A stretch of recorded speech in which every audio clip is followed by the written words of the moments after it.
Hey, good morning everyone. Hope you all are fine and आपकी preparation अच्छी चल रही होगी. So welcome back to this amazing platform of online teaching. आज हम एक और नए टॉपिक के साथ जिसमें हम MCQs डिस्कस करेंगे. That is a combustion and flame. And before starting this, we just take a recap of some important term that we are going to use in this chapter. That is, first is name of the chapter is combustion and flame. तो पहले हमें combustion पता होना चाहिए. Combustion क्या होता है? So what is combustion? Combustion क्या होता है हमारा? एक ऐसी केमिकल प्रोसेस होती है जिसमें कोई सब्सटेंस क्या करेगा. सिंपल हम बोलते हैं कंबशन का मतलब होता है किसी भी सब्सटेंस का जलना.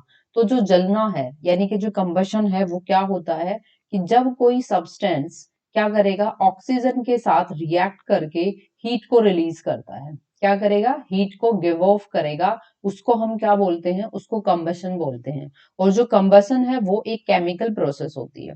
कैसी प्रोसेस होती है? केमिकल प्रोसेस होती है. तो ये पूछा जाता है कई बार, combustion is a which type of change or which type of reaction is this? So this is a chemical reaction in which a substance oxygen के साथ रिएक्ट करेगा. रिएक्ट करने के बाद क्या होती है? हीट गिव ऑफ यानी कि हीट रिलीज होती है. तो उसको हम सिंपली क्या बोलते हैं? कंबशन बोलते हैं. ठीक है. तो उसके बाद एक टर्म यूज करेंगे फ्यूल. फ्यूल क्या होता है? जो सब्सटेंस कंबशन प्रोसेस को कैरिड आउट करता है या इस प्रोसेस में अंडरगोज होता है. मींस जो आप फ्यूल यूज कर रहे हो, जो कंबशन हमारी ये केमिकल प्रोसेस है उसमें जो सब्सटेंस ऑक्सीजन के साथ रिएक्ट करके हीट रिलीज करता है, वो सब्सटेंस जो ऑक्सीजन के साथ रिलीज करके हीट निकालेगा, उसी सब्सटेंस को हम क्या बोलते हैं? उसको फ्यूल बोलते हैं. ठीक है. आपका फ्यूल सॉलिड, लिक्विड, गैस, इनमें से कोई भी हो सकता है. जैसे कि हाइड्रोजन हमारा क्या हो गया?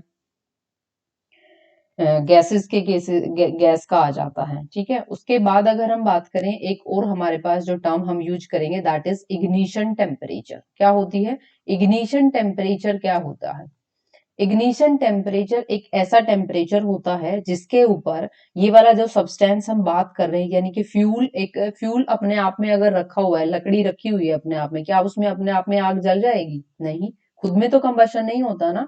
तो वो कम से कम टेम्परेचर जो हमें वुड को देना पड़ता है to to undergo the process of combustion, उसको हम बोलते हैं इग्निशन टेम्परेचर. यानी कि वो मिनिमम टेम्परेचर जो किसी सब्सटेंस को बर्न करने में हेल्प करता है, उसको हम क्या बोलते हैं? इग्निशन टेम्परेचर बोलते हैं. ठीक है.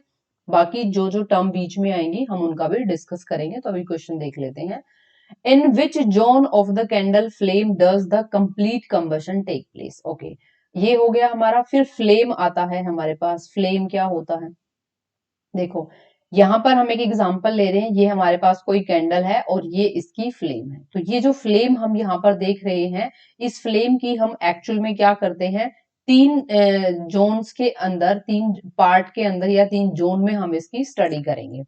तो इसकी जो स्टडी करते हैं वो किस लिए कि ताकि हमें समझ में आ जाए इसमें कौन कौन से पार्ट होते हैं. तो सबसे ऊपर वाला जो पार्ट होता है इसको हम बोलते हैं luminous part, sorry non luminous part. क्या बोलेंगे? एक क्वेश्चन भाई यहाँ से एक्सपेक्टेड है कंबशन एंड फ्यूल में से. सो नॉन ल्यूमिनस पार्ट जो होता है फ्लेम का, किसी भी फ्लेम का जो सबसे ऊपर वाला पार्ट होता है उसको हम बोलते हैं नॉन ल्यूमिनस पार्ट. और ये जो पार्ट होता है ये हॉटेस्ट होता है.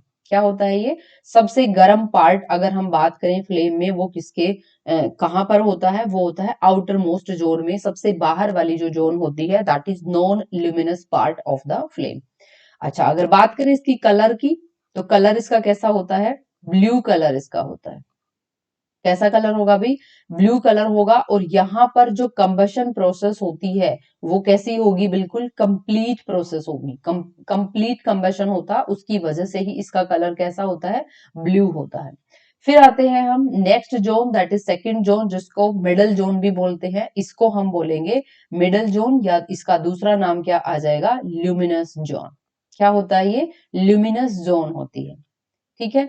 इसका जो कलर है अगर हम बात करें, इसका कलर होता है हमारे पास येलो. ठीक है.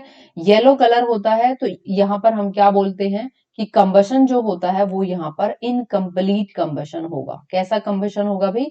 इनकम्प्लीट कंबशन होता है. थर्ड जोन की अगर हम बात करें तो ये हमारे पास होती है इनर मोस्ट जोन, जो सबसे नीचे आती है, सबसे अंदर वाले पार्ट में जो आती है, इसको इनर मोस्ट जोन बोलते हैं। और इसका दूसरा नाम जो होता है वो होता है डार्क जोन। ठीक है, ये डार्क जोन है तो अपने आप में कलर कैसा हो जाएगा, इसका ब्लैक कलर होता है। फ्लेम की जो सबसे अंदर वाली इनर मोस्ट जोन होती है, लेयर होती है, उसको हम क्या, कैसा कलर होता है उसका, ब्लैक कलर होता है। और इसके अंदर क्या होता है, दैट इज इंपॉर्टेंट। अच्छा, आपको यहाँ पे दिखाई नहीं दे रहा होगा तो मैं यहाँ पे लिख रही हूँ कि जो अंदर वाली जोन है उसके अंदर क्या होता है, अनब्रंट, यानी कि बिना जले वैक्स के क्या होते हैं, वेपर्स होते हैं। क्या होते हैं उसके अंदर, अनबर्न वैक्स वेपर्स प्रेजेंट होते हैं। तो इस तरीके से हमने क्या जाना है कि जब भी कोई फ्लेम होती है that is divided into 3 parts उसके होते हैं। Outer most is non luminous, hottest and blue in colour. Next आती है हमारे पास मिडल जोन, जिसको हम बोलते हैं luminous zone, yellow in colour, incomplete combustion take place here. Third is innermost zone, that is black in the colour and unburned wax vapours are present in the third zone of this. ठीक है भाई, अगर हम बात करें तो सबसे hottest हमारा बाहर वाल हो गया, बाहर वाला हो गया। और ये क्या होता है, ये मॉडरेट होता है। और अगर लीस्ट हॉट की बात करें तो वो हमारा कौन सा हो जाएगा, इनर मोस्ट। क्या होता है, लीस्ट हॉट होता है। तो सबसे कम गर्म कौन से वाला पोर्शन हो जाएगा, inner most. Now comes to the question, that is in which zone of the candle flame does the complete combustion take place। I think अब हमें बहुत अच्छे से क्लियर हो गया होगा कि ये हमारी फ्लेम है और इसकी बाहर वाली जो लेयर होती है जिसको नॉन ल्यूमिनस जोन या लेयर बोलते हैं, यहाँ पर कंबसन कंप्लीट होता है। तो सबसे आंसर क्या आ जाएगा, आउटर जोन ऐसी जोन होती है किसकी, कैंडल की, जहां पर हमारा जो कंबशन है फ्यूल का कंप्लीट होता है। सो क्लियर है। Come to the next question. When oxygen supply is increased in the Bunsen frame, the color of the flame changes। अभी बताया था कि भाई जब कंप्लीट कंबशन होता है फ्यूल का तो ब्लू कलर आता है मैक्सिमम टाइम। ठीक है, लेकिन अभी हमने लास्ट स्लाइड में देखा था कि जो हमारा यहाँ पर आउटर मोस्ट लेयर है जिसको हम नॉन ल्यूमिनस पार्ट बोल रहे हैं, यहाँ पर कंप्लीट कंबशन होता है। तो यहाँ पे कौन सा पोर्शन, कौन सा कलर आता है, ब्लू कलर आता है। सेकेंड वाले पोर्शन में जिसको ल्यूमिनस जोन बोल रहे हैं, यहाँ पर येलो कलर है क्योंकि इनकम्प्लीट कंबशन होता है। ये आप घर में जब हम गैस स्टोव को यूज करते हैं उस टाइम पर भी देख सकते हैं। जब गैस स्टोव के होल अगर प्रॉपरली ओपन नहीं है तो जो फ्लेम का कलर होता है वो येलो आना शुरू हो जाता है, क्योंकि उस टाइम पर जो हमारे पास फ्यूल है दैट इज एलपीजी, उसको प्रॉपर ऑक्सीजन की सप्लाई नहीं मिलती है, उसकी वजह से उसका इनकम्प्लीट कंबशन होता है। That's why colour become yellow. ठीक है, जब पूरी तरह ओपन होते हैं तो फ्लेम का कलर कैसा होता है, ब्लू होता है। वो शो कर रहा है कि यहाँ पर जो कंबशन है वो कैसा है, कंप्लीट कंबशन चला हुआ है। तो यहाँ पे हम बता रहे हैं कि भाई अगर ऑक्सीजन की सप्लाई आप इंक्रीज कर रहे हो, इसका क्या मतलब है, पहले हमारा येलो होगा और अब चेंज कैसा हो जाएगा हमारे पास, ब्लू। तो ब्लू टू येलो नहीं, आप तो ऑक्सीजन सप्लाई इंक्रीज कर रहे हो, इंक्रीज कर रहे हैं यानी कि फुल ऑक्सीजन मिलेगी तो कलर किसमें चेंज होगा, फाइनल, फाइनल जो कलर चेंज होगा वो हमारा कैसा बनेगा, ब्लू बनेगा। तो फाइनल हमारा कलर कैसा होना चाहिए, ब्लू होना चाहिए। और वो किससे चेंज होगा, येलो कलर से। सो ठीक है, तो option number B is correct answer. Next question is luminous flame, luminous flame appears. अब बताओ भाई कौन सी होगी ल्यूमिनस फ्लेम, कैसे दिखाई देगी हमें ल्यूमिनस फ्लेम। अभी हमने बात किया है कि जो बीच वाला, हमारी जो बीच वाली लेयर है वो कैसी, कैसा कलर होगा उस वाली लेयर का, बताओ भाई। अभी हम रीड करके आए हैं इस चीज को कि हमारे पास जो नॉन सबसे बाहर वाली जो लेयर होती है उसको क्या बोलते हैं, नॉन ल्यूमिनस लेयर बोलते हैं। ठीक है, एक सेकेंड भाई।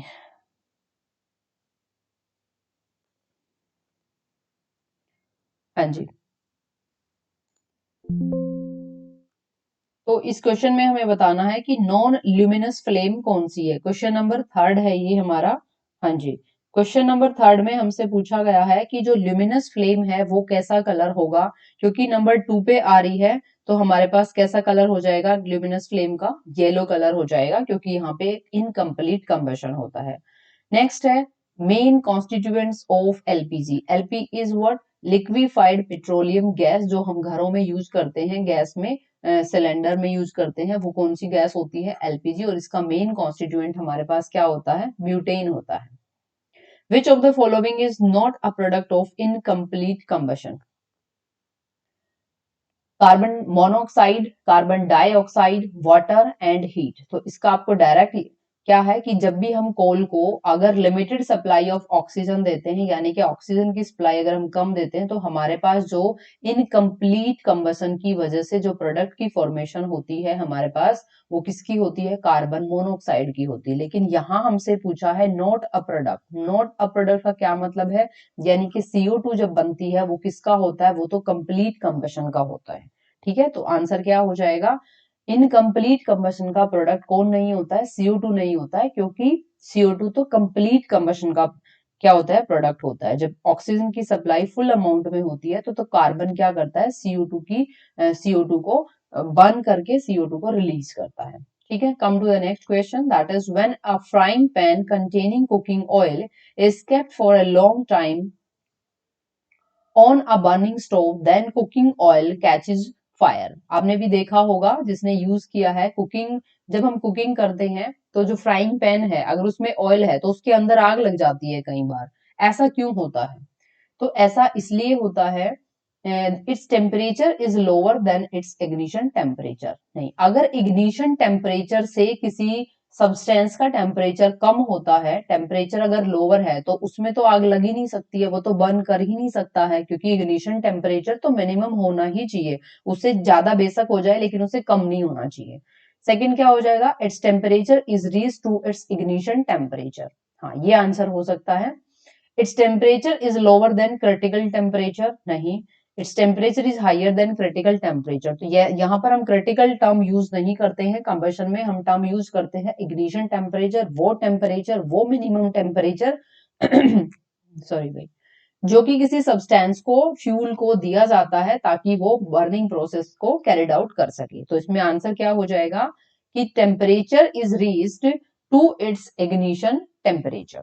ठीक है, नेक्स्ट हमारे पास आता है the gas which support combustion is. ये तो बहुत इजी हो जाएगा कि कौन सी गैस की इंपॉर्टेंट, वो हमने बचपन में वो वाला एक्सपेरिमेंट किया है। कैंडल लेते हैं, उसके ऊपर ग्लास को उल्टा करके रख देते हैं और एक कैंडल को एज इट इज रख देते हैं, तो देखते हैं कौन लंबे टाइम तक बर्न करती है। तो ऑब्वियसली जिसके ऊपर आपने ग्लास को उल्टा करके नहीं रखा है वो क्या करेगी? वो ऊपर उसको, वो तो जलती रहेगी, लेकिन जिसपे आपने ग्लास को ढक दिया है वो क्या होगी? ऑक्सीजन की सप्लाई बंद। तो क्या हो जाएगी? उसकी जो फ्लेम है वो भी बंद हो जाएगी। तो हम क्या कह सकते हैं कि यहाँ पे जो कंबसन को सपोर्ट करती है वो वाली गैस कौन सी होती है? ऑक्सीजन होती है। ठीक है, नेक्स्ट हमारे पास है, ये आ ही गया है भाई, combustion is a process of physical process, biological process, chemical process और मैकेनिकल प्रोसेस। तो कौन सी प्रोसेस होती है? केमिकल प्रोसेस होती है।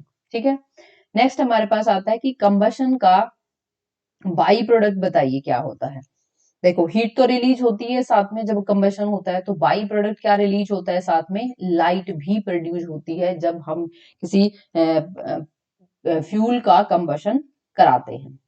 Next, the gas evolve during incomplete combustion of would और चारकोल इच। इनकम्प्लीट कंबशन क्या होगी भाई रिलीज? अभी हम अभी बात करके आए हैं लास्ट स्लाइड में, तो वहां पे क्या होती है आपकी? कार्बन मोनोऑक्साइड जो गैस रिलीज होती है, that is the example of incomplete combustion. Which of the following is not the attribute of good fuel? तो भाई गुड फ्यूल के लिए क्या क्या चीज होनी चाहिए? क्वेश्चन क्या पूछा है? एट्रीब्यूट नहीं है, यानी कि वो फीचर नहीं होना चाहिए गुड फ्यूल में। गुड फ्यूल क्या होता है भाई? लो कैलोरीफिक वैल्यू। लो कैलोरीफिक वैल्यू का क्या मतलब है? जब हम एक यूनिट फ्यूल को बर्न करते हैं उससे कितनी amount of kilo joule energy produce होती है उसको बोलते हैं उसकी कैलोरीफिक वैल्यू। ठीक है, तो गुड फ्यूल के लिए क्या होना चाहिए? उसको तो कैलोरीफिक वैल्यू ऑब्वियसली उसकी हाई होनी चाहिए, तभी तो हम उसको गुड फ्यूल बोलेंगे। तो पहले वाला तो नहीं होना चाहिए, तो नहीं तो पूछा है तो यही आंसर हो जाना चाहिए। बाकी एक बार और पढ़ लेते हैं। Moderate rate of combustion, moderate rate होती है गुड गुड फ्यूल की, कंबशन की। ठीक है, fairly cheap and easily available. जी, गुड फ्यूल अगर है कोई तो उसका ये इंपॉर्टेंट फीचर हो जाता है कि उसको सस्ता भी होना चाहिए और भाई इजिली अवेलेबल भी होना चाहिए। मान लीजिए एक फ्यूल बहुत इजिली बहुत अच्छा फ्यूल है लेकिन अगर वो उसकी अवेलेबिलिटी ही नहीं है और बहुत कॉस्टली है तो क्या उसको हर किसी की रीच में होगा? वो ऑब्वियसली नहीं होगा। तो to become a good fuel उसकी मॉडरेट रेट ऑफ कंबशन भी होनी चाहिए, इजीली अवेलेबल भी होना चाहिए और थोड़े मॉडरेट प्राइसेस भी होने चाहिए उसके। और सबसे इंपॉर्टेंट हो जाता है सेफ टू हैंडल, उसको हैंडल भी सेफ्टी के साथ करना आना चाहिए, स्टोर भी इजीली होना चाहिए और ट्रांसपोर्ट भी इजीली हो जाना चाहिए। मान लीजिए कोई भी फ्यूल है, जैसे कि हम बात करें कोयला हो गया, तो कोयला हरियाणा में तो नहीं है, तो इसको कहाँ से लेकर, जहां से भी लेकर आए तो वो इजीली ट्रांसपोर्टेबल होना चाहिए, ऐसा फ्यूल होना चाहिए। तो क्या क्या चीजें होनी चाहिए? मॉडरेट रेट ऑफ कंबशन ये होना चाहिए, ये भी होना चाहिए, और safe to handle, store and transport, और चीप एंड इजिली अवेलेबल भी होना चाहिए। ठीक है, तो क्या नहीं होना चाहिए भाई? कैलोरीफिक वैल्यू ने कम नहीं होनी चाहिए, ज्यादा होनी चाहिए। सो आंसर क्या हो जाएगा हमारा? लो कैलोरीफिक वैल्यू। तो calorific value of a fuel में बी डिफाइंड एज, तो ये क्वेश्चन डेफिनेशन ही पूछ ली है डायरेक्टली। तो ये क्या होता है देखो, the amount of heat produce when 1000 kg, नहीं 1000 kg नहीं आएगा, 1 gram of fuel is completely burn, 10 gram fuel of completely burn, the amount of heat produce in kilojoule. This is important, unit याद रखनी है। जब किसी फ्यूल को burn करते हैं तो वह जो हीट प्रोड्यूस होती है उसको हम किस में मेजर करेंगे? किलो जूल में। और जब unit mass of that fuel is completely burn, तो जितनी भी अमाउंट ऑफ एनर्जी प्रोड्यूस होती है उसको किलो जूल में मेजर करते हैं, और उस वैल्यू को हम क्या बोलते हैं? Calorific value. एक फ्यूल की जितनी ज्यादा कैलोरीफिक वैल्यू होती है उस फ्यूल को हम उतना ही बेटर क्या मानते हैं? फ्यूल मानते हैं। ठीक है, comes to the next question, which of the following fuel has a highest calorific value? ठीक है, इनमें से आपको बताना है कि कौन से फ्यूल की हाईएस्ट कैलोरीफिक वैल्यू है। तो हमें क्या गिवन है? Petrol, hydrogen, LPG and natural gas. तो भाई पेट्रोल की जो हमारे पास कैलोरीफिक वैल्यू होती है किलो जूल के अंदर, that is about 40,000 kilo joule होती है भाई। ठीक है, हाइड्रोजन की अगर हम बात करें, हाइड्रोजन की 1,50,000 किलो जूल पर कैलोरी होती है। एलपीजी की अगर बात करें तो एलपीजी की होती है 55,000। ठीक है, और नेचुरल गैस की कितनी होती है? नेचुरल गैस की होती है हमारे पास 50,000। तो यहां से आप देख सकते हैं सभी किलो जूल के अंदर है। तो यहां पर हमसे पूछा है हाईएस्ट, तो ऑप्शन क्या आ जाएगा हमारा? हाइड्रोजन जो होता है उसकी हाईएस्ट होती है। ठीक है भाई, कुछ और 45,000 किस किस की लेते हैं हम? डीजल की 45 होती है। ठीक है, डीजल और पेट्रोल जो हम गाड़ियों में चलाते हैं, और केरोसिन ऑयल की भी 40,000 होती है। तो यहां से आप ये वैल्यूज याद करके चलेंगे, इवन डायरेक्टली भी पूछ ली जाती है। ठीक है, ओके, देन हमारे पास और मीथेन आ जाए यहाँ पे, क्या आ जाए? मीथेन लिख दे या नेचुरल गैस लिख दे या सीएनजी लिख दे, इन सब में आपको 50,000 मेंशन करनी। एलपीजी की क्या होती है? मीथेन, नेचुरल गैस, सीएनजी से 5,000 ज्यादा होती है। हाइड्रोजन की सबसे ज्यादा होती है, सबसे अच्छा फ्यूल माना गया है हाइड्रोजन को, क्योंकि इसकी कैलोरीफिक वैल्यू हाईएस्ट होती है। ठीक है, पेट्रोल की कितनी होती है? 45,000, petrol, diesel and kerosene and all that. Okay, now come to the next question, that is which of the following is not a necessary conditions of the combustion? देखो जो combustion है यानी कि जब कोई एक सब्सटेंस ऑक्सीजन के साथ रिएक्ट करके क्या प्रोड्यूस करेगा? हीट को रिलीज करता है, साथ में लाइट भी रिलीज करता है, तो उसके लिए क्या नेसेसरी कंडीशन नहीं है वो बताना है। Presence of combustible substances, combustible substances कौन से होते हैं भाई? जिनमें जो कंबशन प्रोसेस को कैरिड आउट करने से, पेट्रोल हो गया, डीजल हो गया, ठीक है, वुड हो गई, काउडंग हो गया, कोल हो गया, पेट्रोल है, डीजल है, CNG, methane and all that, these are the all combustible substances. बिल्कुल सब्सटेंस, कंबस्टिबल सब्सटेंस की तो जरूरत होगी ही, कंबशन आप प्रोसेस कैरिड आउट करा रहे हो, तो ये तो नहीं है। Second, presence of a supporter of combustion, हाँ जी, सपोर्टर की भी जरूरत होती है। अगर ऑक्सीजन नहीं होगी तो क्या कंबशन प्रोसेस को कैरिड आउट कराया जा सकता है? Obviously not. थर्ड है attainment of ignition temperature of the fuel, yes, ignition temperature की भी जरूरत पड़ती है भैया, आपको कम से कम हीट, कम से कम टेम्परेचर तो प्रोवाइड कराना पड़ेगा ना, नहीं तो ऐसे बहुत सारे फ्यूल रखे हैं कि अपने आप उनमें आग लगती है, नहीं। तो मिनिमम टेम्परेचर जो उसको देना पड़ता है उसको हम बोलते हैं इग्निशन टेम्परेचर, तो ये भी जरूरी कंडीशन है। तो प्रेजेंस ऑफ कार्बन डाइऑक्साइड, इसकी कोई इतनी जरूरत नहीं होती, ऑब्वियसली ये तो प्रोडक्ट होता है कंबशन का, नॉट रिएक्टेंट। ठीक है, तो आंसर हमारे पास क्या हो जाएगा? Presence of carbon dioxide. Hydrogen is a very good fuel. तो भाई ये क्वेश्चन है हमारे पास कि हाइड्रोजन क्या होता है, बहुत अच्छा फ्यूल है। पिछली स्लाइड में हमने देखा है क्यों है अच्छा, क्योंकि हाई कैलोरीफिक वैल्यू है, जिसकी कितनी होती है 1,50,000 kilo calorie. Burning of hydrogen does not cause any pollution, और ये बहुत जो कि मतलब एक हॉट इशू है in these days, that is pollution, वो भी कॉज नहीं करता है ये। Hydrogen can easily prepared by electrolysis of water. Water के इलेक्ट्रोलिसिस से, वाटर के इलेक्ट्रोलिसिस से हम हाइड्रोजन को प्रोड्यूस इजीली किया जा सकता है। सो आंसर क्या हो जाएगा, ऑल ऑफ दीज, सभी फीचर्स हाइड्रोजन के होने की वजह से इंपॉर्टेंट फीचर, इसलिए हम इसको क्या कंसिडर करते हैं, गुड फ्यूल। ठीक है, नेक्स्ट हमारे पास आता है white marble of Taj Mahal is change to yellow. Yellow colour हो गया अभी ताजमहल का, ये तो सबको पता होगा किसकी वजह से हो गया है, एसिड रेन की वजह से हो गया है। एसिड रेन किसकी वजह से होती है, H2SO4 एंड HNO3 की वजह से। ठीक है, नेक्स्ट हमारे पास है मैग्नीशियम ऑन बर्निंग प्रोड्यूस। ये भाई प्रीवियस ईयर MCQs है, ठीक है, बहुत इंपॉर्टेंट है। इसको जनरली बच्चे क्या कर देते हैं कि मैग्नीशियम की रिएक्शन हम ऑक्सीजन के साथ इस तरीके से कराते हैं और इसको बनाते हैं मैग्नीशियम ऑक्साइड। ऑल्दो यहाँ पे ऐसा ऑप्शन नहीं है, लेकिन जो मैंने एग्जाम दिया था उसके अंदर, मैंने खुद भी एग्जाम दिया हुआ है, तो उसके अंदर ये वाला ऑप्शन था। तो यहाँ पर काफी चांसेस होते हैं कि मैग्नीशियम डाइऑक्साइड, हम इसको मैग्नीशियम की बर्निंग का प्रोडक्ट लिखते हैं। तो आंसर क्या हो जाएगा, मैग्नीशियम ऑक्साइड। तो यहाँ पे क्या होता है, ये ऑक्सीजन ऐसे होता है। ठीक है, तो ये वाला हमारा मेन प्रोडक्ट होता है, that is magnesium oxide. The substance that form a flame on burning as. तो आपको इनमें से बताना है कौन से सब्सटेंस को बर्न करने पर फ्लेम बनती है। आयरन को बर्न, जी नहीं, कैम्फर, एल्यूमिनियम, चारकोल। हाँ भाई, कैम्फर क्या होता है, जो पूजा करते हैं जब, तो उसको जलाते हैं ना वो पंडित लोग जो होते हैं, आई मीन टू से जो भी पूजा, जब पूजा करते हैं तो कैम्फर में उसको जैसे ही इग्निशन टेम्परेचर उसको मिलता है तो वो फ्लेम के साथ बर्न करता है। तो इनमें से क्या आंसर हो जाएगा, camphor. The gas that cause global warming is. कौन सी गैस ग्लोबल वार्मिंग करती है भाई, carbon monoxide, sulphur dioxide, oxygen, and इनमें से कौन सी होती है आपकी, कार्बन डाइऑक्साइड होती है। ठीक है, इनमें से क्या हो जाएगी भाई, एक सेकेंड भाई।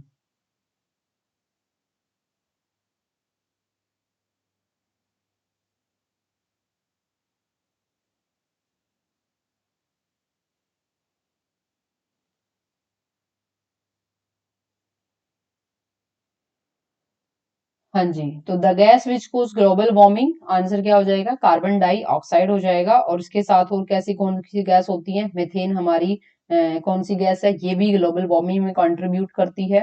हाई, ये क्लोरोफ्लोरोकार्बन जो होते हैं, क्लोरोफ्लोरोकार्बन भी हमारे क्या करते हैं, ग्लोबल वार्मिंग में कंट्रीब्यूट करते हैं। CO2 तो हो ही गई है, और हमारे पास और क्या आ जाएगा, nitrous oxide, that is important. क्या होती है भाई, नाइट्रस ऑक्साइड भी हमारे पास क्या करती है, ग्लोबल वार्मिंग में कंट्रीब्यूट करती है। और साथ में वाटर वेपर भी हमारे क्या करते हैं,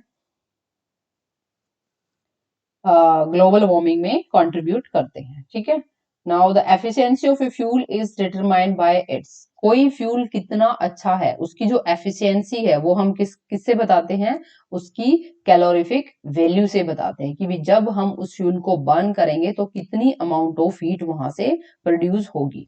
ठीक है, नेक्स्ट है in the form fire extinguisher CO2 comes out in the form of. तो भाई इस क्वेश्चन में ही आंसर है, फॉर्म फायर एक्सटिंग्विशर में CO2 किस फॉर्म में बाहर निकलती है, वेपर की फॉर्म में, फॉर्म की फॉर्म में, स्प्रे या फिर ड्रॉपलेट। सो आंसर क्या हो जाएगा, यहीं पर आंसर है, फॉर्म फायर है तो फॉर्म की फॉर्म में ही बाहर निकलेगी। क्लियर है इतना। Coming to the next question, example of rapid combustion is. कहां पर सबसे ज्यादा कंबशन होता है, तो पहला एग्जाम्पल है human body metabolism. Human body metabolism का क्या मतलब है भाई, जो हम भी क्या करते हैं, जब हम खाना खाते हैं तो हमारे खाने में कौन सी प्रोसेस होती है, ऑक्सीडेशन होता है। हम ऑक्सीजन को इनहेल करते हैं, that inhaled oxygen is used in metabolism of the, जो भी हमने खाना लिया है उसको, उसके ऑक्सीडेशन में ऑक्सीजन यूज होती है। तो जो डाइजेशन होता है खाने का, वो भी कैसी प्रोसेस होती है, वो भी एक कंबशन प्रोसेस होती है। लेकिन हम जानते हैं वो कोई रैपिड प्रोसेस नहीं होती है। खाना खाने में 4 घंटे तो लग ही जाते हैं, 3 से लेके 4 घंटे हमें लग जाते हैं, तो रैपिड प्रोसेस में कंसिडर नहीं होगा। बर्निंग ऑफ एलपीजी, ये क्या होती है हमारी, हाँ जी रैपिड प्रोसेस में आती है, एलपीजी बहुत फटाक के साथ जलती है। Burning of crackers, burning of crackers में भी क्या होता है, थोड़ा सा टाइम लगता है, ठीक है। Reactions of sodium with the oxygen, हाँ है तो ये भी रैपिड प्रोसेस, लेकिन आपको सब में बताना है सबसे इनमें से कौन सी सबसे रैपिड है, तो बर्निंग ऑफ एलपीजी क्या हो जाएगी, सबसे फास्ट हमारी रिएक्शन हो जाएगी, ठीक है भाई।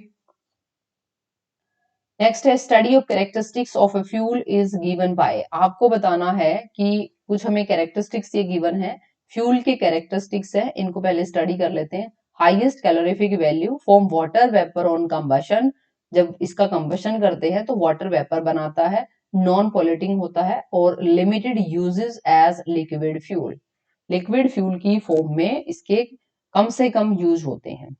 Among the following fuel which have the above characteristics, okay, हमें यहाँ पर 4 क्या दिए गए हैं, फ्यूल्स के नेम गिवन है, इनमें से हमें ये बताने हैं कि ये फीचर्स कौन से फ्यूल में होते हैं, कैरोसिन में, एलपीजी में, पेट्रोल में या फिर हाइड्रोजन में। देखो हाईएस्ट कैलोरीफिक वैल्यू देखते ही हमारा आंसर क्या होना चाहिए, जिसकी हाईएस्ट कैलोरीफिक वैल्यू हमने देखी थी 1,50,000 किलो जूल होती है, ठीक है। तो कैलोरीफिक वैल्यू ऑब्वियसली इन सब में से किसकी है, हाइड्रोजन की ज्यादा है, ऑब्वियसली नॉन पोलेटिंग भी था, और क्या था, वाटर वेपर फॉर्म करेगा, बिल्कुल हाइड्रोजन का कंबशन जब होगा तो क्या फॉर्म करेगा, वाटर वेपर की फॉर्मेशन होगी, तो अपने आप में क्या हो गया, नॉन पोल्यूटेड। और limited use as a liquid fuel की तरह से हम कम यूज करते हैं, क्योंकि इसको गैसेस की फॉर्म में ही यूज करते हैं, ठीक है इतना।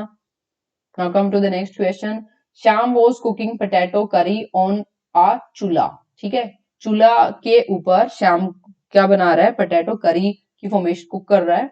सो to his surprise he observe that copper vessels was getting blackened from outside, तो वो बाहर से क्या हो गया है, ब्लैक हो गया है, जो बर्तन है जिसको चूल्हे के ऊपर रखा गया है वो कैसा हो गया, ब्लैकेंड हो गया है, तो हमें उसको बताना है कि ब्लैकेंड क्यों हुआ है। Proper combustion of the fuel, जब भी प्रॉपर कंबशन होगा फ्यूल का तो वहां पर जो कलर आता है फ्लेम का, वहां पे कैसा होता है, ब्लू कलर होता है, ठीक है।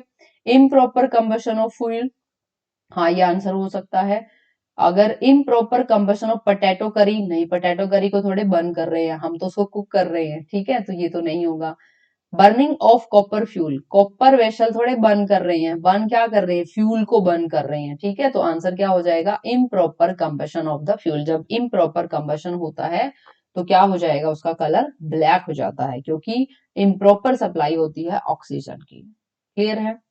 Coming to the next question, head of the safety match contains, तो आपको ये बताना है कि इनमें से जो मैच बॉक्स हमारे होते हैं उसमें जो स्टिक्स होती हैं, जो रेड रेड कलर की ऊपर एक वो केमिकल सा लगा हुआ होता है, वो उसके अंदर क्या होता है।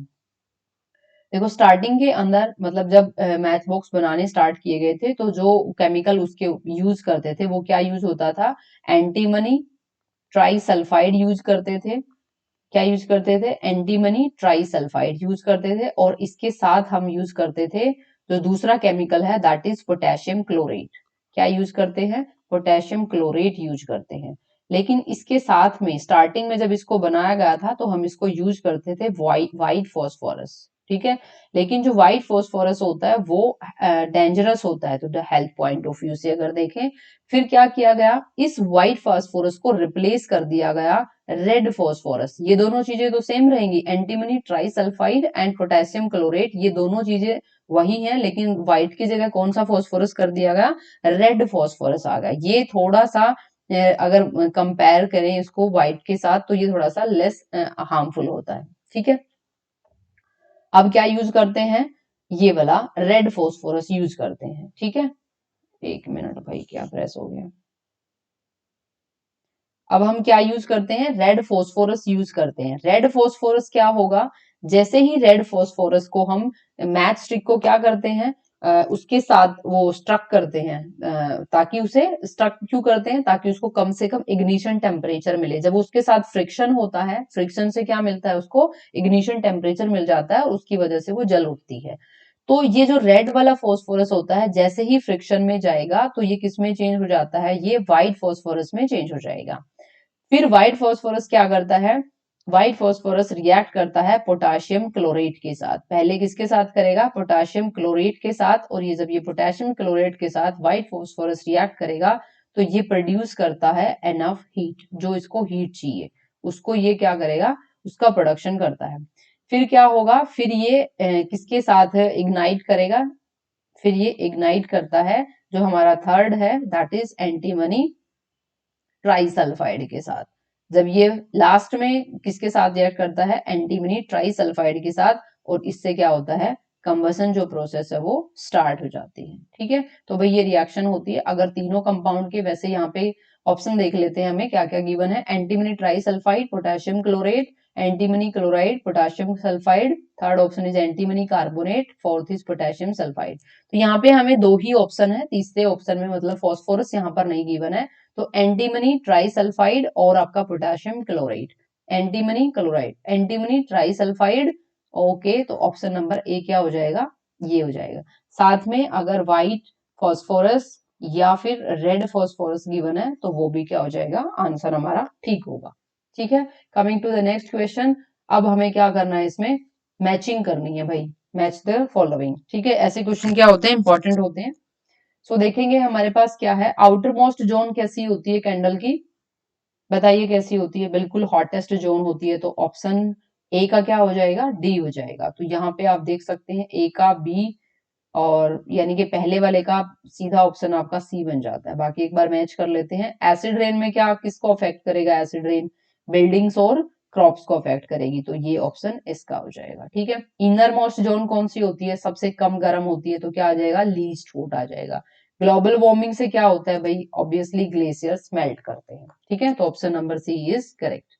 नेक्स्ट है हमारे पास एक और, मतलब जो थ्योरी वाला पोर्शन कराया हुआ है उसी से क्वेश्चन बनाए गए हैं जस्ट फॉर द प्रैक्टिस। ये है आपका हॉटेस्ट पार्ट कौन सा होता है? ये बीच में है, आपको जोन बतानी है और उसका कलर, तीनों मैच होने चाहिए। ठीक है, तो हॉटेस्ट पार्ट आपको कौन सा बताया था? Non luminous part. और नॉन ल्यूमिनस पार्ट कौन सा था आपका? सबसे बाहर वाला। ठीक है, और इसका कलर बताओ कैसा था भाई? ऑब्वियसली इसका कलर कैसा था? ब्लू था। तो बता सकते हो पी का कॉम्बिनेशन थर्ड के साथ, पी का कॉम्बिनेशन थर्ड के साथ, यानी कि ऑप्शन नंबर ए और सी हमारा ठीक हो सकता है। ठीक है, वाई के साथ कॉम्बिनेशन है और दूसरा एक्स के साथ, तो ऑप्शन ए ही ठीक होना चाहिए इसके अकॉर्डिंग अभी तक। लेकिन एक और मैच कर लेते हैं। मॉडरेटली हॉट पार्ट कौन सा था भाई? मॉडरेटली हॉट पार्ट हमारा बीच वाला ही था, बिल्कुल मिडल जोन था पार्शियल कंबशन में। और मॉडरेटली वाले का कलर कैसा था? ये गलत दिया गया है, यहाँ पे येलो आएगा। ठीक है, क्या आएगा यहाँ पे? येलो आएगा। ठीक है, अच्छा अच्छा अच्छा अच्छा, ठीक है। क्या आएगा? येलो आ जाएगा एक में। तो ये देखो यहाँ पर हमारा ऑप्शन नंबर सी सही रहेगा, क्योंकि क्यू को हम किससे मैच कर रहे हैं? नंबर टू से। और टू किससे मैच हो रहा है हमारा? इससे कर। ठीक है, थर्ड में हमारे पास क्या लीस्ट हॉट जोन कौन सा था? जो सबसे अंदर वाली जोन है, यानी कि आर का वन के साथ। तो आर का वन के साथ यही है इस ऑप्शन में, तो आर के साथ टू है। सो हम कौन से ऑप्शन के साथ जाएंगे? Option number C will correct. Flame को अच्छे से कर लिया तो ये क्वेश्चन बहुत इजी रहेगा। ठीक है, नेक्स्ट है why the flame always pointed upward. हम तो ज्यादातर चीजें क्या देखते हैं? जब भी कोई चीज देखते हैं तो ग्रेविटी की वजह से नीचे की तरफ जाती है, लेकिन फ्लेम ऊपर की तरफ जलती है। राइट, इसका क्या ऑप्शन है? देखो, gases produce in the flame are called. जी नहीं, जो फ्लेम के अंदर गैसेस बर्न होती हैं, प्रोड्यूस होती हैं, वो क्या होती हैं? वो तो हॉट होती हैं। कैसी होती हैं? Gases produce in the flame are hot, and the hot gases are lighter and rise up. ठीक है, क्या होगा? जो अब हमें पता है कि जो हमारे पास हॉट गैसेज होती हैं बिल्कुल वो लाइटर होती हैं। लाइटर होंगी तो कहाँ जाएंगी? ऑब्वियसली ऊपर ही राइज करेंगी, और इसकी वजह से क्या करती है? फ्लेम हमेशा ऊपर की तरफ राइज करती है। तो हमारा ऑप्शन क्या हो जाएगा? Option number one, that is gases produce in, sorry sorry ये तो कोल्ड है। ठीक है, gases produce in the flame are hot and gases produce are lighter and rise up. So option two and three क्या हो जाएगा भाई? Two and three. So option number B is correct. ठीक है, अब इसमें आएंगे हम। हमें बताना है which of the following statement is true. कौन सी स्टेटमेंट सही है? इन ल्यूमिनस पार्ट, ल्यूमिनस कौन सा था भाई हमारा? बीच वाला पोर्शन जो है कैंडल फ्लेम का, vaporised wax get oxidised to carbon dioxide which burn a blue flame. हमें क्या बताना है इसमें, ट्रू स्टेटमेंट हमें बतानी है कौन सी है। तो क्या हो जाएगा, ब्लू फ्लेम के साथ बर्न करते हैं जिसमें हमारा जो वैक्स है वेपराइज होके किसमें किसमें ऑक्सीडाइज होता है, CO2 के अंदर। ठीक है, वैसे तो यहाँ पे क्या होना चाहिए, नॉन ल्यूमिनस होना चाहिए, लेकिन उन्होंने बोला है कि जो हमारे पास वेपोराइज्ड वैक्स है वो क्या होता है, ऑक्सीडाइज हो जाता है CO2 के अंदर। जब CO2 में अगर हो रहा है, इसका क्या मतलब है, कंप्लीट कंबशन है, और कंप्लीट कंबशन है तो कलर कैसा आ जाएगा फ्लेम का, ब्लू आ जाएगा। ठीक है, there is a no burning in the dark inner zone of the flame. जो डार्क इनर जोन है फ्लेम की, वहां पे बर्निंग नहीं होती है। ठीक है भाई, लीस्ट लीस्ट हॉट होता है तो वहां पे बर्निंग नहीं होती है। नेक्स्ट ऑप्शन है non luminous zone is a hottest part of the flame. हाँ ये ठीक है बिल्कुल। Luminous zone of a flame is mainly due to incomplete burning of the carbon. तो सही है ये बात, ल्यूमिनस जोन में क्या होता है, इनकम्प्लीट ही तो होती है। ल्यूमिनस जोन जो होती है वो क्या होती है, क्या कंप्लीट होती है, I mean sorry, incomplete burning होती है, जिसकी वजह से हम उसमें जो कलर होता है वो कैसा होता है इसका, येलो होता है। तो भाई इस हिसाब से अगर हम ऑप्शन 3 और 4 को फाइंड आउट करें तो 3 और 4 किसी भी ऑप्शन में नहीं है। तो 1 भी इस तरीके से हमारा क्या हो, देखो 3 और 4 में तो हम श्योर हैं, ठीक है। ऑप्शन नंबर 1 में थोड़ा सा ये कंफ्यूजन है कि इन्होंने ल्यूमिनस जोन यहाँ पर गिवन है। तो इस ऑप्शन में, इस तरह के ऑप्शन में हम कहां पर जाएंगे, ऑप्शन नंबर डी में जाएंगे। ठीक है, ऑप्शन नंबर डी यानी कि all the statements in the given questions are correct.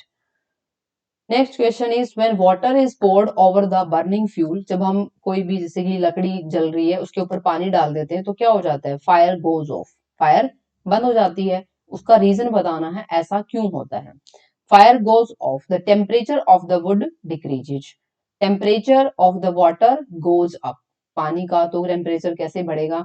Molecule of water react with oxygen present in the flame, molecule of water क्या करते हैं, ऑक्सीजन के साथ रिएक्ट करके जो फ्लेम में ऑक्सीजन प्रेजेंट है इन the flame, the flame vaporise, flame vaporise हो जाती है। ऐसा तो नहीं है भाई, अगर फायर बंद हो रही है इसका एक ही कारण हो सकता है कि जो उसका इग्निशन टेम्परेचर है वो क्या हो गया है, डिक्रीज हो गया है। टेम्परेचर रिड्यूस हो जाएगा तो वो क्या करेगा, वो फ्यूल जो है वो बर्न नहीं करेगा। Next, which of the following is not true, आपको बताना है। तो देखेंगे, पहला ऑप्शन है हमारे पास, flame can be seen over burning solid and liquid.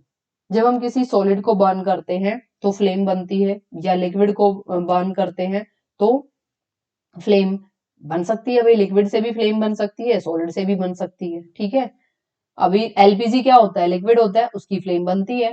ठीक है, सॉलिड में कैम्फर का आपको एग्जांपल दिया था, उसमें भी फ्लेम बनती है। तो ये तो स्टेटमेंट ठीक हो गई हमारी।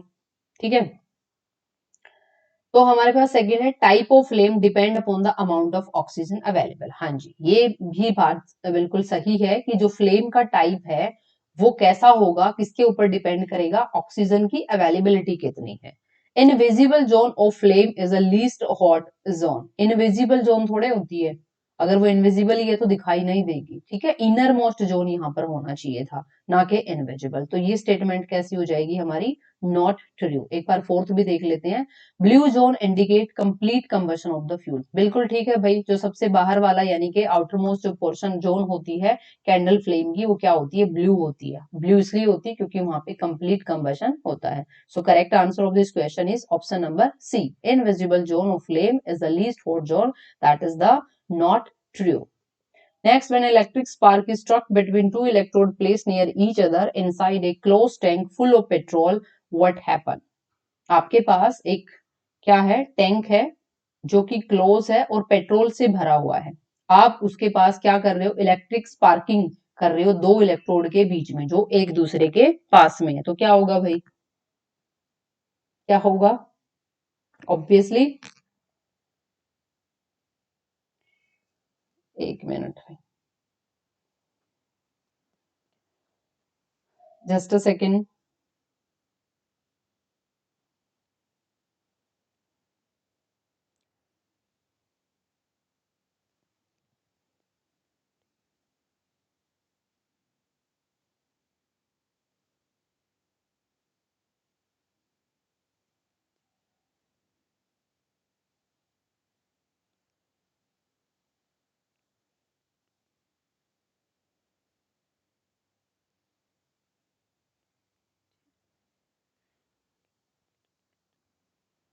हाँ जी, तो क्वेश्चन क्या है भाई हमारे पास, inside a closed tank of full of petrol, अगर आपने एक इलेक्ट्रिक स्पार्क को स्ट्रक किया है दो इलेक्ट्रोड के बीच में जो कि उसके पास में रखा है, लेकिन पेट्रोल कहां पर है, पेट्रोल तो अंदर की तरफ है, तो क्या होगा, कुछ भी नहीं होगा, वो तो अंदर सेफ रखा है, तो option number D is correct, that is nothing will happen. ठीक है, नेक्स्ट हमारे पास क्वेश्चन आता है, for a spontaneous combustion to take place, अगर एक कंबशन अपने आप हो रहा है तो उसके लिए सबसे इंपॉर्टेंट क्या होता है, फ्लेम इज रिक्वायर्ड, फ्लेम चाहिए होती है स्पॉन्टेनियस कंबशन में, स्पार्क चाहिए होती है, या rise in temperature to ignition temperature is required, option number D is nothing is required.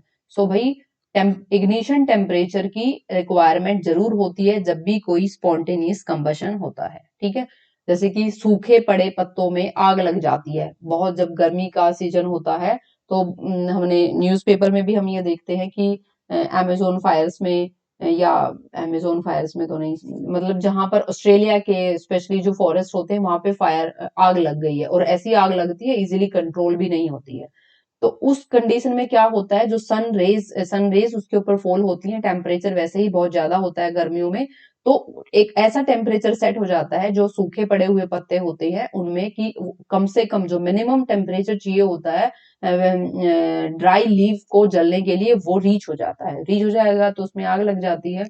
तो rise in temperature to ignition temperature क्या होती है, इंपॉर्टेंट होता है किसके लिए, स्पॉन्टेनियस कंबसन में, क्योंकि हम देखते हैं फॉरेस्ट में कोई आग नहीं लगाता, वो अपने आप लग जाती है, क्योंकि वहां पर टेम्परेचर इग्निशन टेम्परेचर तक पहुंच जाता है, क्योंकि गर्मी बहुत होती है और सन की रेज उसके ऊपर कंटिन्यूसली फॉल होती हैं, तो इग्निशन टेम्परेचर रीच होने पर उसमें आग लग जाती है।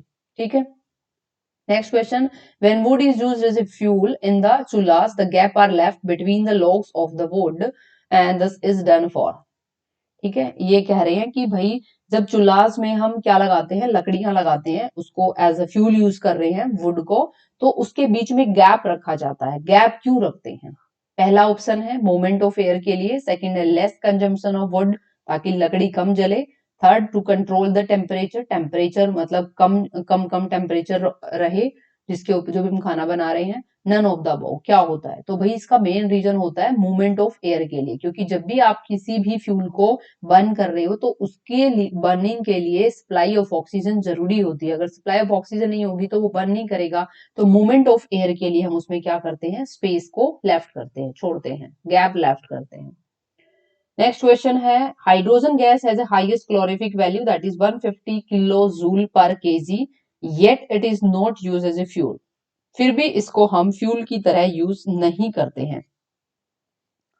एक तो भाई हाइड्रोजन क्या होता है, एक्सप्लोजिव होता है, बिल्कुल एक्सप्लोजिव होता है भाई, second it cause the storage problem, storage problem है इसकी, it cause the transportation problem, transportation again अगर ये स्टोरेज में प्रॉब्लम है तो अगर स्टोर ही नहीं होगा ढंग से तो इसको ट्रांसपोर्ट कैसे करेंगे, तो सारे ऑप्शन क्या होते हैं, आल्दो इसकी है हाईएस्ट कैलोरीफिक वैल्यू है, नॉन पॉल्यूटिंग भी है, लेकिन प्रॉब्लम कहाँ आती है, एक्सप्लोसिव होता है नेचर में, बहुत जल्दी एक्सप्लोजन हो जाता है, स्टोर इजिली नहीं कर सकते हैं, ट्रांसपोर्ट भी नहीं कर सकते हैं, तो ये कुछ लिमिटेशन है इसकी, इसकी वजह से हाइड्रोजन को हम फ्यूल यूज नहीं करते हैं। ठीक है, इतनी बड़े लेवल पर नहीं होता है लेकिन इनकमिंग टाइम पर हो जाएगा।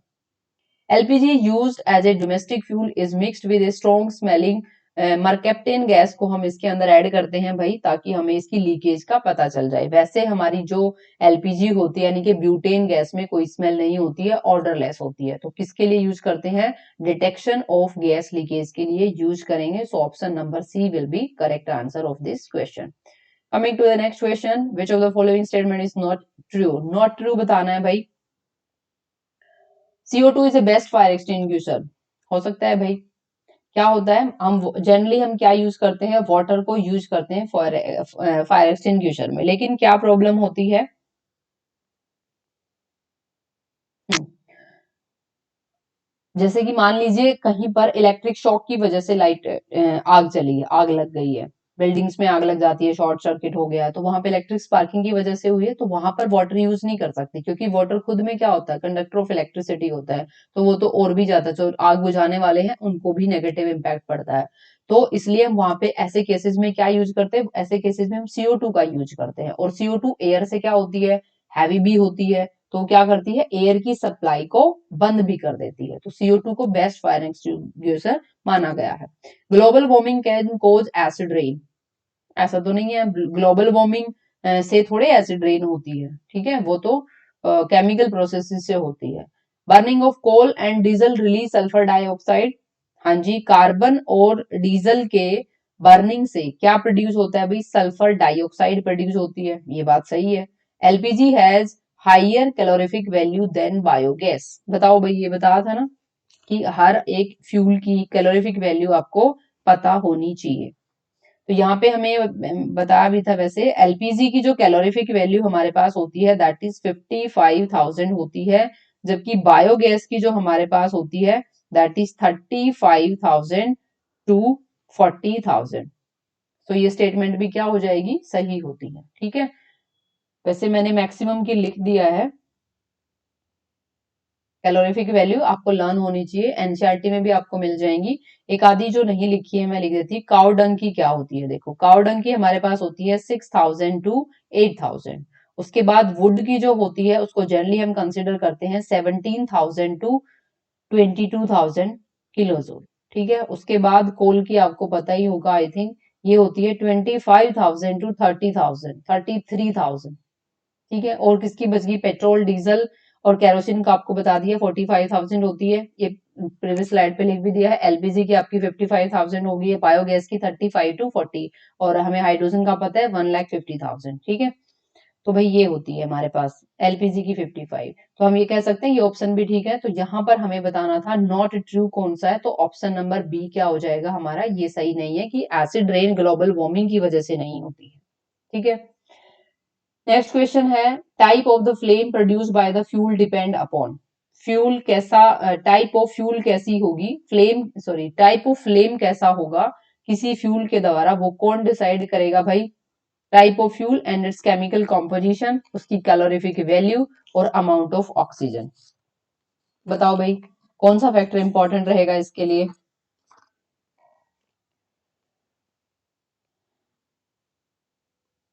तो फ्यूल का जो टाइप है, जो फ्लेम का जो टाइप है, वो मेनली डिसाइड करता है हमारे पास अमाउंट ऑफ ऑक्सीजन। अगर सप्लाई ऑफ ऑक्सीजन फुल्ली है तो ब्लू होगा, अगर लिमिटेड है तो येलो हो जाएगा, ठीक है। तो जो हमारे पास टाइप ऑफ फ्लेम होगा वो कौन डिसाइड करेगा, अमाउंट ऑफ ऑक्सीजन सप्लाई कितनी है। तो भाई आज की वीडियो में इतना ही, मिलते हैं फिर एक नए टॉपिक के साथ, ठीक है। Keep doing your preparation, keep studying, till then have a good day.